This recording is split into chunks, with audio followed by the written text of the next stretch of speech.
السلام علیکم سال دوم۔ آج کا ہمارا لیکچر جو ہے ایک سفر نامہ جو کہیں کا بھی نہیں کے دوسرے حصے پر مشتمل ہے۔ مصنف ابن انشا سندھ سفر نامہ اور ماخذ دنیا گول ہے، یعنی ابن انشا کی جو سفر ناموں کی کتاب جس کا نام دنیا گول ہے، یہ اس میں سے لیا گیا ہے۔ ایک سفر نامہ جو کہیں کا بھی نہیں، آپ کو بتایا تھا کہ ابن انشا جو ہے ان کی تحریر کا ایک یہ خوبی طنزیہ اور مزاحیہ انداز بھی ہے، تو وہ اس کی جھلک ہم اپنے گزشتہ لیکچر میں بھی دیکھ چکے ہیں اور آج کے سبق میں بھی آپ دیکھیں گے کہ کس طرح سے وہ مزاحیہ اور طنزیہ انداز میں اپنی بات کو جو ہے وہ کس دلچسپی اور عمدگی کے ساتھ بیان کرتے ہیں۔ اب آپ کو بتایا تھا کہ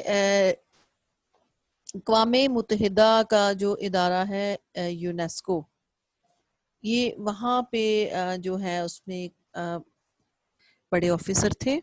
اور اسی ادارے کی طرف سے جو ہے ابن انشا کو مختلف ممالک کے دوروں پر بھیجا جاتا تھا، اور افغانستان بھی اسی سلسلے کی ایک کڑی ہے۔ انہیں اسی ادارے اقوام متحدہ کی طرف سے افغانستان کی تعلیمی صورتحال کا جائزہ لینے کے لیے وہاں بھیجا گیا تھا۔ تو یونیسکو جو اقوام متحدہ کا ادارہ ہے، اس کا مقصد ممبر ممالک میں تعلیم، سائنس اور ثقافتی ترقی کے ذریعے بھائی چارہ پیدا کرنا اس کا مقصد ہے۔ اس ادارے کے تحت ہی جو ہے ابن انشا جو ہے افغانستان 1966 میں گئے تھے، اور اس سفر نامے میں ہم نے دیکھا کہ وہاں کی جو معاشی لحاظ سے جو پسماندگی ہے یا کمزور معاشی اور معاشرتی صورتحال، پھر تعلیمی نظام کی کائنحطاط یا تعلیمی تنزل، پھر غربت کا ذکر، روزگار کے کم مواقع، دریا کا بیان اور اس کا تقابلی جائزہ وغیرہ جو ہے یہ آپ اس سبق میں پڑھیں گے۔ گزشتہ سبق میں ہم نے یہی پڑھا تھا، دیکھا تھا کہ ابن انشا جو ہے وہ اپنے سفر کا حال بیان کرتے ہیں کہ جب وہ پشاور کے ہوائی اڈے سے افغانستان کے لیے روانہ ہوئے تو موسم خراب ہونے کی وجہ سے انہیں واپس پشاور کے ہوائی اڈے پر ہی آنا پڑ گیا، اور اس کے بعد ہم پھر وہ دیکھتے ہیں کہ وہ آگے سے وہ اپنے جاننے والے دوست احباب کا ذکر کر رہے ہیں کہ جو ان کو افغانستان میں ٹھنڈ کے حوالے سے ڈرا رہے ہیں اور مختلف قسم کے موٹے اور گرم لباس ساتھ لے جانے کا جو ہے وہ ان کو تجاویز دے رہے ہیں۔ پھر اس کے بعد ہم دیکھتے ہیں کہ جب وہ پشاور میں ٹھہرے تھے وہاں کے ڈین ہوٹل میں، تو وہاں کا وہ پھر ذکر کرتے ہیں کہ کیسا وہ کمرہ ہوٹل تھا، یعنی وہ کسی انگریز کی ملکیت تھی، اور کمرے بھی، احاطہ بھی، ہر چیز وہاں کی انتہائی کھلی اور کشادہ تھی، لیکن مالکوں کے دل کے سوا، یعنی کہ وہاں پہ جو جس طرح سے وہ معاوضہ لے رہے تھے لوگوں سے وہاں پہ قیام کرنے کا، اس حساب سے سہولیات وہ نہیں فراہم کر رہے تھے۔ پھر آگے ہم دیکھتے ہیں کہ پھر ایک اور جو پشاور والوں کا وہ یہاں پہ ایک اور پہلو ہمیں دکھاتے ہیں کہ ان کی عالی حوصلگی کے حوالے سے ہمیں طنز اور مزاح دکھائی دے رہا ہے یہاں، کہ وہ بڑے سے بڑے میلوں کو، فاصلوں کو بھی جو ہے چاند میل اور چاند فرلانگے ہی اس کو سمجھتے ہیں، یعنی کہ وہ لوگ جو ہیں سفر سے لمبے سفر کرنے کے بھی عادی ہیں، ڈرتے نہیں ہیں، اور یہی وجہ ہے کہ لمبے سے لمبا سفر بھی ان کو چاند گز یا چاند فرلانگ ہی معلوم ہوتا ہے۔ تو یہاں بھی مصنف کا جو تجربہ تھا پی آئی اے کے ہوٹل جانے کا وہ اسی طرح کا تھا کہ چند قدم کا کہہ کے انہیں کافی زیادہ جو ہے چلنا پڑا تھا۔ آگے پھر ہم دیکھتے ہیں کہ اب آج کا جو ہم پیرا شروع کرنے جا رہے ہیں اس کو دیکھتے ہیں۔ پشاور کے ہوائی اڈے پر ہم نے اپنے ہم سفروں میں ایک ادھیڑ عمر کے بزرگ کو دیکھا کہ لمبی سرخ داڑھی ہے، سر پر کنگھی سے بے نیاز بالوں کا جھاڑ کھڑا ہے، تھوڑا لنگڑاتے ہیں اور چھڑی لے کر چلتے ہیں۔ پھولدار واسکٹ پہنے ہوئے تھے، یعنی ان کی وضاحت سائڈ دھاج سب سے الگ تھی۔ ہم نے پی آئی اے کے کاؤنٹر پر اپنا ٹکٹ ہم پی آئی اے کے کاؤنٹر پر اپنا ٹکٹ دکھا رہے تھے، وہ مسکراتے ہوئے ہمارے پاس آئے اور فرمایا ہمارے پاس ایس اے ایس یعنی اسکینڈینیوین ایئر سروس کا ٹکٹ کہاں سے آ گیا؟ ہم نے بتایا کہ یونیسکو کی طرف سے ہم نے یہ سفر اختیار کیا ہے، اس نے پیرس سے اس کا انتظام کیا تھا۔ بولے مجھے یوں جستجو ہوئی کہ میں ڈنمارک کا ہوں اور ایس اے ایس میرے وطن کی کمپنی ہے۔ اس پر بات چلی، ہم نے انہیں بتایا کہ ہم آپ کے وطن کی زیارت کر چکے ہیں، کوپن ہیگن کے علاوہ السی نور بھی گئے تھے، جہاں ہیملیٹ کا قلعہ ہے اور جہاں سے سمندر پار سویڈن نظر آتا ہے۔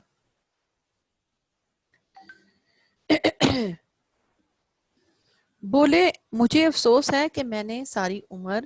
ڈنمارک میں گزار کر السی نور آج تک نہیں دیکھا۔ ہم نے یہ کہہ کر ان کی ڈھارس بندائی کہ ہم نے بھی کراچی میں آدھی عمر گزار دی ہے لیکن منگو پیر نہیں گئے۔ زیادہ تفصیل میں ہم نہیں گئے تاکہ ہمارا منگو پیر ان کے السی نور کے مقابلے میں کچا نہ پڑ دے، محاورہ ہے شرمندہ نہ ہو۔ یہ ڈاکٹر گلبرگ تھے۔ اب اس ہم پیرے میں دیکھ رہے ہیں کہ پشاور کے ایئرپورٹ یعنی ہوائی اڈے کا ذکر کیا جا رہا ہے، جہاں پر ان کو ایک درمیانی عمر کے سرخ داڑھی والے کو بزرگ دکھائی دیے ہیں۔ ان کا حلیہ انہوں نے بیان کیا ہے اور ان سے جو گفتگو ہوئی اس کا ذکر کیا ہے کہ ایس اے ایس یعنی اسکینڈینیوین ایئر سروس کا جو ٹکٹ ابن انشا کے پاس تھا، اس کو دیکھ کر انہیں جستجو ہوئی کہ یہ ان کے پاس کیسے آیا، کیونکہ ایس اے ایس جو ہے وہ ان کے وطن ڈنمارک کی کمپنی ہے، اور ظاہر ہے یہ قدرتی بات ہے کہ ہر شخص اپنے وطن سے محبت کا جذبہ رکھتا ہے، اور دنیا کے اگر وہ کسی اور کونے میں کسی اور ملک میں اگر گیا ہوا ہو تو پھر اپنے وطن کی یاد اور بھی زیادہ ستاتی ہے اور وہاں کی ہر چیز جو ہے اور بھی زیادہ اچھی لگتی ہے۔ تو اسی وجہ سے ان کے وطن کی کمپنی کا ٹکٹ ان کے ہاتھ میں دیکھ کے ان کو یہ جستجو ہوئی کہ وہ جاننا چاہ رہے تھے کہ یہ کہاں سے آیا، جس پر ابن انشا ان کو بتاتے ہیں کہ یونیسکو کی طرف سے یہ ٹکٹ ان کو دیا گیا ہے اور انہی کی طرف سے ان کو بھیجا گیا تھا سفر وہاں پہ افغانستان کے سفر پر۔ اب آگے ہم دیکھتے ہیں کہ وہ ڈاکٹر گلبرگ دوا دارو والے ڈاکٹر ہیں لیکن نسخوں کے علاوہ کتابیں بھی لکھتے ہیں، اور یہی ہماری ان سے دوستی کی وجہ ہوئی۔ انہوں نے بتایا کہ ان کی کتاب اسکیمو ڈاکٹر برطانیہ اور امریکہ کے علاوہ کئی ملکوں میں چھپ چکی ہے۔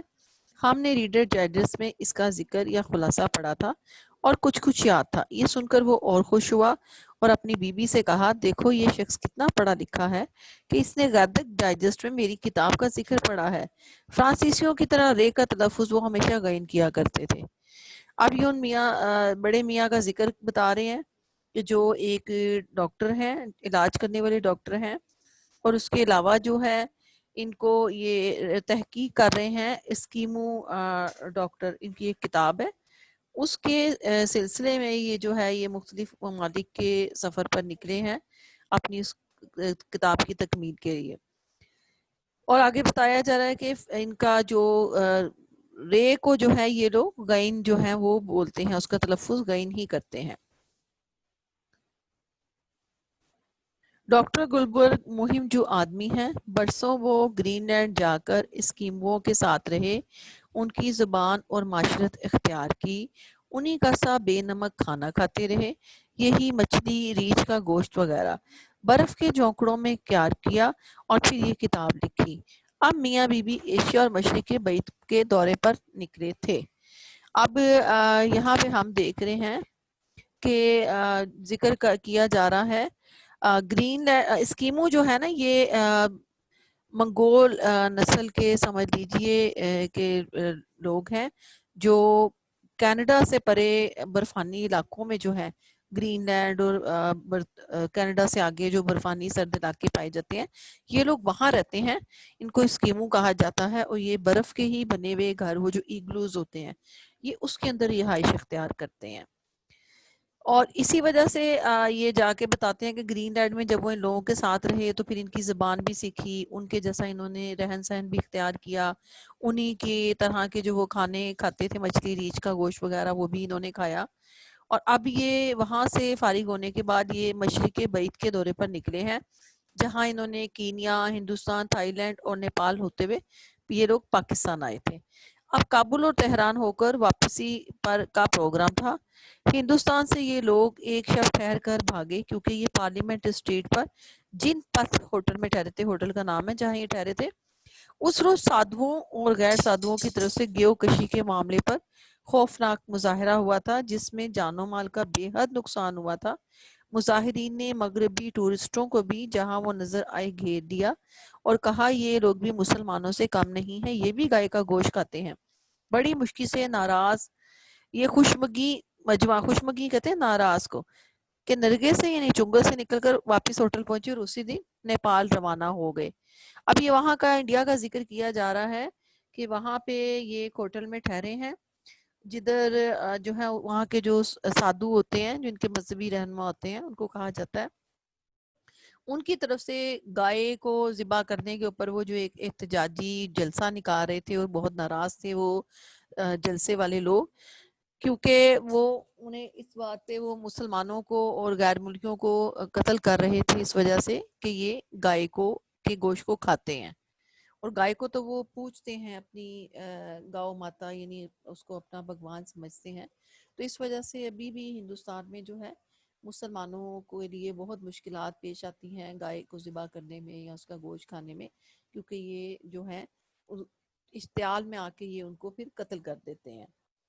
آگے ہم دیکھتے ہیں کہ پاکستانیوں خصوصاً پشاور والوں کو یہ بہت معترف ہیں، یعنی ماننے والے ہیں، بڑے اتفاق اور خلوص سے ملتے ہیں۔ پی آئی اے کی خاص طور پر تعریف کرتے تھے کہ اس کے آدمی بہت خلیق یعنی اخلاق والے اور متواضع ہیں۔ ہاں، اپنے پشاور والے ہوٹل کے نام سے بے مزہ ہوتے تھے، کہتے تھے کہ یہ نظر بٹو ہے تاکہ پاکستان کو نظر نہ لگ جائے۔ دیکھو کابل ہوٹل میں یہ $4 روزانہ کا کتنا اچھا کمرہ ہے، اسے گرم رکھنے کا مرکزی نظام بھی ہے، قالین، فرنیچر، سروس سبھی کچھ معقول ہے۔ پشاور میں 3 روز رہا اور اس باوا آدم کے زمانے کے کمرے کے $13 روزانہ دیتا رہا۔ یہی نہیں، ان لوگوں نے $5 روزانہ اس لکڑی کے بھی مجھ سے وصول کیے جو کمرہ گرم رکھنے یا اس میں دھواں پھیلانے کے لیے روزانہ جلائی جاتی تھی۔ اب وہ طنز کر رہے ہیں نا کہ لکڑیاں بھی اتنی کم ہوں گی کہ اس سے حرارت تو کم اور دھواں زیادہ پھیلتا تھا۔ اب یعنی موازنہ کیا جا رہا ہے افغانستان کے ہوٹل کا پشاور کے ہوٹل کے ساتھ، کہ پشاور کے ہوٹل میں وہ سہولیات بھی نہیں تھی اور خرچے اور معاوضہ زیادہ تھا، اور یہاں کا جو ہوٹل ہے اس میں سہولیات زیادہ ہیں اور اس کے حساب سے جو اجرت ہے وہ کم ہے۔ جاتے ہوئے جن لوگوں نے ہم سے پوچھا تھا کہ کیا کابل میں گدھے نہیں ہوتے، ان کی اطلاع کے لیے گزارش ہے کہ ہوتے ہیں اور بہت ہوتے ہیں۔ یہاں ہمارا مطلب 4 ٹانگوں والی بلا سینگ کی مخلوق سے ہے، 2 ٹانگوں والے بھی یقیناً ہوں گے، ہم نے زیادہ جستجو نہیں کی۔ اب دیکھیں نا طنز کا پہلو، مزاح کا پہلو ہمیں دکھائی دے رہا ہے کہ وہ 4 ٹانگوں والی مخلوق بلا سینگ سے مطلب ایک 2 ٹانگوں سے مراد انسان وہ لوگ جو ان کو گدھا کہہ رہے تھے، یہ ان کو جو ہے طنز کی جا رہی ہے۔ یہ گدھے وہ تھے جو زرنگار پارک کے سامنے قطار در قطار کھڑے تھے اور ان کے پالان سنتروں سے بھرے تھے، یہاں سنترے تل کر بکتے ہیں۔ ڈاکٹر گلبر کی بی بی سنتروں پر مچل گئی، بولی ان کا بھاؤ پوچھو۔ ہم نے بھاؤ پوچھا، آگا چند است، یعنی اس کا مطلب ہے کہ اس کا کیا بھاؤ ہے۔ اب یہ زرنگار کا ویسے تو لوگ بھی مانے ہوتے ہیں کہ سونے کا کام، لیکن یہاں پر جو ہے اس سے مراد کابل شہر کا ایک پارک ہے، یہ اس کا نام ہے، جہاں پر وہ جو ہیں لوگ گدھے والے وہ جو کھڑے ہوئے ہیں، اور پالان کہتے ہیں وہ کجاوا سا یا وہ ڈولی، وہ وزن اٹھانے کے لیے جو جانوروں کی پیٹھ پر رکھا جاتا ہے اور اس میں سامان جو ہے وہ لادا جاتا ہے، اس کو پالان کہتے ہیں۔ ایران کی طرح یہاں بھی معلوم ہوا کہ فارسی بولنا آسان ہے، سمجھنا مشکل ہے۔ آغا نے جو جواب دیا وہ ہمارے پلے نہ پڑا، حالانکہ ہم نے چہ یعنی کیا کیا کر کے 1-2 بار وضاحت بھی چاہی۔ ان غیر ملکیوں کو یہ بتانا غیر ضروری تھا کہ گدھے والا ان الفاظ میں عطائی مطلب سے قاصر ہے جو ہماری سمجھ میں آ سکے، یعنی کہ وہ یہ بتا رہے ہیں کہ فارسی بولنا آسان ہے لیکن اس کو سمجھنا اتنا آسان کام نہیں ہے، اور یہی وجہ ہے کہ وہ جو لوگ سنترے وہاں پہ بیچ رہے تھے، وہ جو ان کو آگے سے جواب دے رہے تھے، ان کو سمجھ نہیں آ رہا تھا، وہ اپنا مطلب جو ہے وہ اس کو سمجھانے سے قاصر تھے، اس کی ادائیگی سے قاصر تھے۔ لہٰذا ہم نے کہا چھوڑیے بہت مہنگا دیتا ہے، لیکن وہ خاتون تھوڑی دور ایک اور گدے کے پاس مچل گئیں کہ یہاں سے لے لو، یہ سستا دے گا۔ ہم نے ایک باٹ کی طرف اشارہ کر کے سنتروں والے سے کہا کہ آگا بس ای قدر دے دو، کہ بس اتنے ہی دے دو۔ اس نے تولا تو 4 سنترے پڑے۔ قیمت ہم نے نہ پوچھی کہ افہام و تفہیم میں دقت ہوگی، یعنی سمجھ بوجھ میں مشکل ہوگی۔ آخر باہم زبان سمجھنے نہ سمجھنے کا معاملہ ہمارا اور ہمارے افغان بھائیوں کا ہے، ڈنمارک والوں کو اس سے کیا مطلب؟ یعنی وہ طنز کے طور پہ چونکہ ان کو زبان نہیں ان کی وہ سمجھ آ رہی وہ کیا کہہ رہا ہے، تو اس لیے وہ کہہ رہے ہیں کہ یہ ہمارا آپس کا معاملہ ہے، باہر والوں کو اس سے کوئی سروکار نہیں۔ ہم نے 10 افغانی کا نوٹ دیا، اس نے 4 افغانی کاٹ کر باقی ریزگاری یعنی سکے جو تھے وہ ہمیں دے دیے۔ ڈاکٹر گلبرگ اور ان کی بیوی نے ہمارا بہت شکریہ ادا کیا اور کہا اس دیار غیر میں جہاں ہماری زبان اور انگریزی سمجھنے والا کوئی نہیں، تم ساتھ نہ ہوتے تو ہم کیا کرتے۔ ہم نے موضوع الفاظ میں کسر نفسی کے بعد کہا کہ خیر انسان انسان کے کام آتا ہے۔ کسر نفسی کا مطلب ہوتا ہے کہ عاجزی کا اظہار کرنا۔ بنی آدم اعضائے یک دیگرند، یعنی تمام انسان ایک دوسرے کے اعضاء ہیں، یہ ایک انسان کا دوسرے انسان پر پورا حق بنتا ہے۔ جس کام سے ہم کابل گئے تھے اس کا تعلق کتابوں سے تھا۔ آپ کو بتایا تھا نا سفر نامے کے آغاز سے پہلے کہ یہ وہاں کی تعلیمی صورتحال کا جائزہ لینے کے لیے یونیسکو کی طرف سے انہیں وہاں بھیجا گیا تھا، تو اس کا اب حوالہ کر رہے ہیں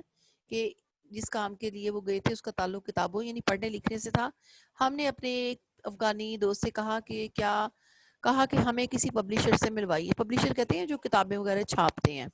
ناشر جو ہوتے ہیں۔ بولے یہاں کوئی پبلشر ہی نہیں ہے، چھوٹا موٹا تو ہوگا، نہ چھوٹا نہ موٹا۔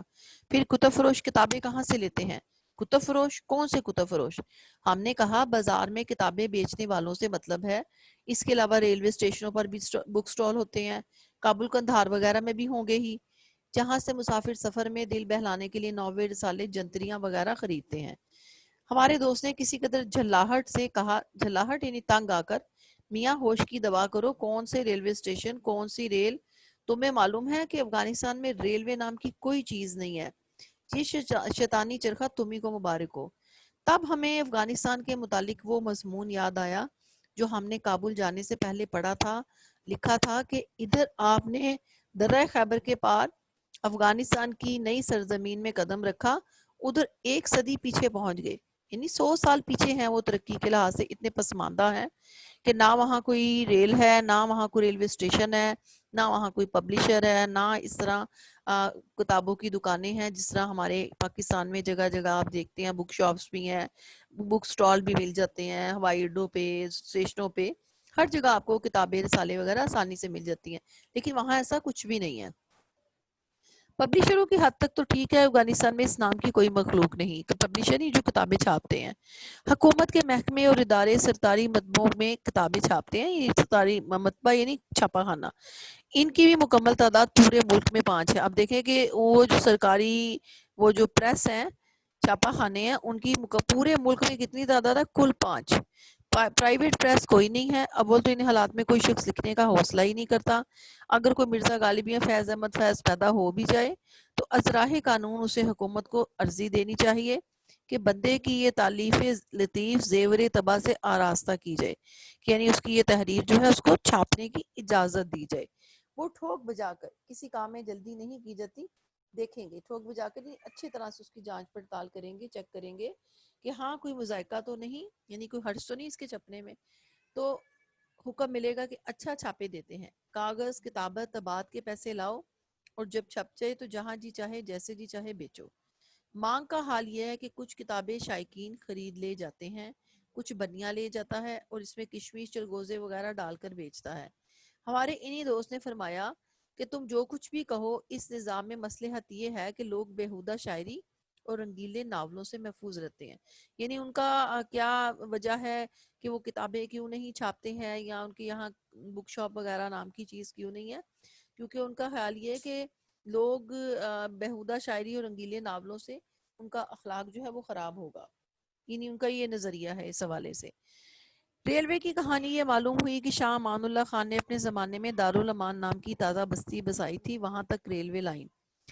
لائن نہ کہیے ٹرالی لائن بچھائی تھی۔ بچہ سکا نے ان کا تاج و تخت چھینا تو یہ پوچھا یہ کیا چیز ہے، چنانچہ فرنگیوں کی بدت قرار دے کر اکھاڑ پھینکا۔ ہم نے دارالامان میں اس کے اکھڑے ہوئے زنگ خوردہ سلیپر، 2-3 ٹوٹی پھوٹی بوگیاں آثار صنادید کے طور پر ایک جھونپڑے کے سامنے کھڑی پائیں جو ایک زمانے میں ریلوے اسٹیشن تھا۔ اب یہاں کے ریلوے کا حال بیان کیا جا رہا ہے کہ وہاں کا جو حکمراں شاہ امان اللہ تھا،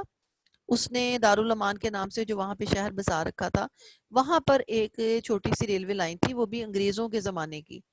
اور ریلوے لائن کم ٹرالی لائن، یعنی بہت زیادہ لمبی ریلوے لائن نہیں تھی، صرف اس پہ ٹرالیاں ہی چل سکتی تھی۔ آگے وہ کہتے ہیں کہ اب یہ ایک اور ذکر آ رہا ہے کہ بچہ سکا جو ہے یہ افغانستان کا حکمران رہ چکا ہے، جو ایک ماشکی کا بیٹا تھا، ماشکی کے تھا پانی بھرنے والے کو، اور بعد میں ڈاکو بن گیا تھا، اور پھر اس نے اپنے انہی ساتھی ڈاکوؤں کی مدد سے شاہ امان اللہ خان سے جو ہے حکومت چھینی تھی، اور کچھ عرصہ یہ وہاں کا بادشاہ رہا تھا۔ تو اس سے پھر اپنے دور حکومت میں وہ جو چند بچی کچی ریلوے لائنیں تھی اس کو بھی کہہ کے اکھڑوا کر پھینک دیا تھا، اور کہ یہ شیطانی چرخہ ہے یا فرنگیوں کی بدعت ہے، یعنی ان کا نظریہ ریلوے لائن کے حوالے سے یہ ہے۔ آثار صنادید کہتے ہیں بزرگوں کی پرانی نشانیوں کو۔ اب ذکر اگلے پیرے میں ہم دیکھتے ہیں کہ وہاں کے دریائے کابل کی بات کی جا رہی ہے۔ دریائے کابل جو شہر کے بیچوں بیچ بہتا ہے، ہمارے ہوٹل سے کچھ دور نہ تھا۔ دریا لفظ کے سامنے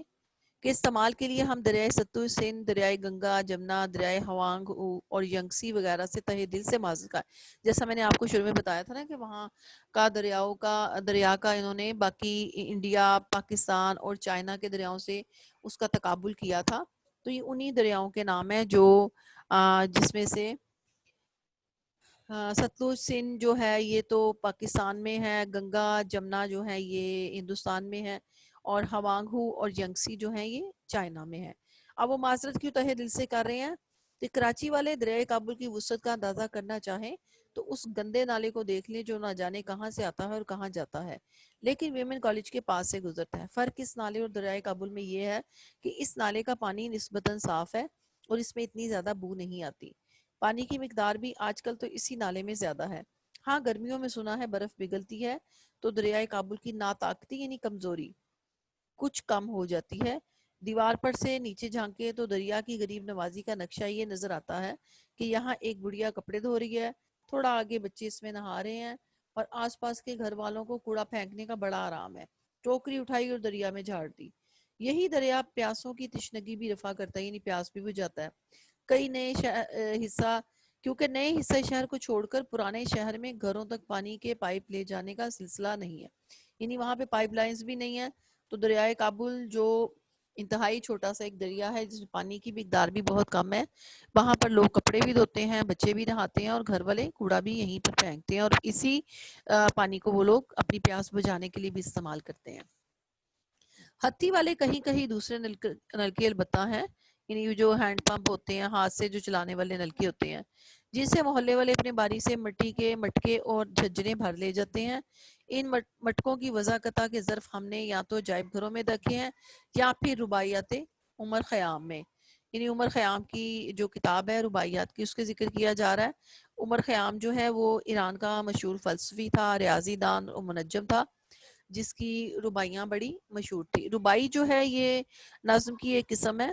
جس کے 4 مصرے ہوتے ہیں، جن میں پہلا اور چوتھا مصرع جو ہے وہ ہم قافیہ ہونا ضروری ہے۔ ہاں جی، اب وہ کہتے ہیں کہ ان مٹکوں کی وضاحت کے ظرف یعنی برتن ہم نے یا تو عجائب گھروں میں دیکھے ہیں یا پھر روایت عمر خیام کی تصویروں میں سراہی آپ نے دیکھی ہے۔ ان سے ذرا بڑے ہوتے ہیں، لہٰذا انہیں سراہا کہہ لیجئے۔ ایک طرف کو پکڑنے کے لیے دستہ بھی لگا دیجئے۔ بے شک اب حکومت پانی پائپوں کے ذریعے گھروں تک پہنچانے کا بندوبست کر رہی ہے، لیکن فی الحال تو شہر میں سکوں کا راج ہے۔ ایک سکہ تو کچھ دن کے لیے ملک کا بادشاہ بھی رہا، لیکن وہ الگ کہانی ہے، یعنی وہی اس کی بات کی جا رہی ہے بچہ سکہ کی۔ اب دیکھیے نیچے کوسین میں دنیا گول ہے، اس کا ماخذ ہے جہاں سے یہ سبق لیا گیا ہے، اور اس کے سبق کا ہمارا یہاں اختتام ہو گیا۔ اس کے سوالات کی جانب بڑھتے ہیں، تو سوال دیکھتے ہیں کہ پہلا سوال جو یہاں کیا جا رہا ہے کہ مصنف ابتدا میں کابل کے بجائے پشاور کے ہوائی اڈے پر کیوں اترے؟ موسم کی خرابی کی وجہ سے وہ کابل کی بجائے پشاور کے ہوائی اڈے پر اترے تھے، اور انہیں بتایا گیا تھا کہ کابل اس وقت گھنگور گھٹاؤں میں چھپا ہوا ہے۔ اگلا سوال ہے کہ مصنف نے پشاور کے عرصہ قیام کے دوران کس ہوٹل میں قیام کیا اور یہ ہوٹل ان کو کیسا لگا؟ تو مصنف نے پشاور میں ڈین ہوٹل کے کمرہ نمبر 47 میں قیام کیا اور مصنف کو یہ ہوٹل کچھ زیادہ اچھا نہ لگا کیونکہ اس میں کمرے لان تو کشادہ تھے لیکن مالکوں کے دل کشادہ نہ تھے، یعنی جس حساب سے وہ لوگوں سے اجرت وصول کر رہے تھے اس کی مناسبت سے سہولیات وہ نہیں دے رہے تھے۔ مصنف پشاور کی سیر سے کیوں خائف تھے، یعنی خوفزدہ تھے؟ کیونکہ مصنف کو پشاور میں کوئی دوست نہ ملا اور یہاں کے لوگوں نے کسی جگہ کا پتہ پوچھنے پر انہیں صحیح محلے وقوع اور فاصلہ نہیں بتایا اور لمبے سفر کو بھی چند گز کا کہہ کے ہی ان کو کافی جو ہے پھر وہ چلنا پڑا تھا۔ ڈاکٹر گلبرگ نے اپنی کتاب اسکیمو ڈاکٹر کے لیے کیا کیا جتن کیے؟ وہ برسوں گرین لینڈ میں اسکیمو کے ساتھ رہے، ان کی زبان اور معاشرت اختیار کی، انہی کا سا بے نمک کھانا کھاتا رہے، انہی کی طرح برف کے جھونپڑوں میں انہوں نے قیام کیا۔ آگے ہے کہ ڈاکٹر گلبرگ ان کی بیوی کو بطور سیاح ہندوستان میں اپنا عرصہ قیام کیوں مختصر کرنا پڑا؟ کہ وہ اس لیے مختصر کرنا پڑا کہ وہاں سادھوؤں اور غیر سادھوؤں کی گیو کشی کے معاملے پر خوفناک مظاہرہ تھا جس میں بہت جانی اور مالی نقصان بھی ہوا اور اس میں سیاحوں کو بھی نشانہ بنایا جا رہا تھا یہ کہہ کر کہ یہ بھی گائے کا گوشت کھاتے ہیں۔ اور ڈاکٹر گلبرگ کی بیوی نے کابل میں سنترے کیسے خریدے؟ اس نے مصنف کی مدد سے خریدے تھے۔ آگے ہے کہ مصنف نے کابل جانے سے پہلے افغانستان کے بارے میں کیا پڑھا تھا کہ ادھر آپ نے درہ خیبر کی سرزمین میں قدم رکھا، ادھر ایک صدی پیچھے پہنچ گئے۔ اب اگلا سوال ہے کہ وہاں پہ پبلشر یا بک سیلر کیوں نہیں ہوتے؟ اس لیے نہیں ہوتے کہ وہ لوگ سمجھتے ہیں کہ جو ہیں یہ رنگیلے ناول اور اس بیہودہ شاعری پڑھنے سے لوگوں کا اخلاق خراب ہوتا ہے اور وہ اس کی ممانعت ہے وہاں پہ کتابوں وغیرہ کے چھاپنے پہ۔ اور افغانستان میں ریلوے لائن کیوں نہیں ہے؟ پسماندگی کی وجہ سے وہاں کوئی ریلوے لائن نہیں ہے اور وہ اسے فرنگیوں کی بدعت قرار دے کے جو ہے جو چند ایک ریلوے لائنیں شاہ امان اللہ کے زمانے میں تھی وہ بھی بچہ سکا نے اکھڑوا دی تھی۔ اب ہے جی کہ یہاں آج ہمارا یہ سبق مکمل ہو گیا ہے، اس کی مشقی سوالات کے جوابات بھی آپ کو بتا دیے گئے ہیں، تو ہم اپنے آج کے لیکچر کو جو ہے آج یہیں پہ اختتام کرتے ہیں۔ اجازت دیجیے، اللہ حافظ۔